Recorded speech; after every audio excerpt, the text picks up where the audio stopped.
بسم اللہ الرحمن الرحیم۔ ناظرین محترم، السلام علیکم ورحمۃ اللہ وبرکاتہ۔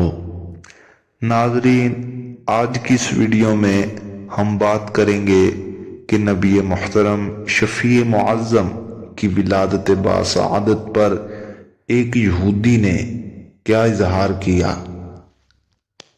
ویڈیو شروع کرنے سے پہلے اگر آپ ہمارے چینل پر نیو ہیں تو چینل کو سبسکرائب ضرور کیجئے۔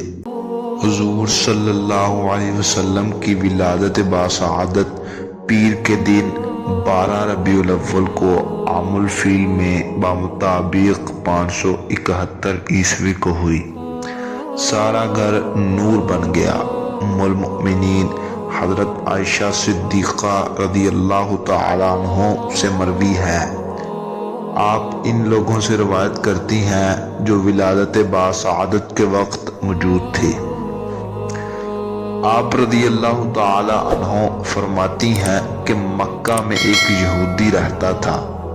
جب وہ رات آئی جس میں حضور صلی اللہ علیہ وسلم کی ولادت باسعادت ہوئی تو اس یہودی نے قریش کی ایک محفل میں جا کر پوچھا کہ اے قریش، کیا آج تمہارے ہاں کوئی بچہ پیدا ہوا ہے؟ قریش نے اپنی بے خبری کا اظہار کیا۔ اس یہودی نے کہا کہ میری بات خوب یاد کر لو، اس رات میں اس امت کا آخری نبی پیدا ہوا ہے، اور اے قریشیو، وہ تمہارے قبیلہ میں سے ہوگا اور اس کے کندھے پر ایک جگہ بالوں کا گچھا ہوگا۔ لوگ یہ بات سن کر اپنے گھروں کو چلے گئے۔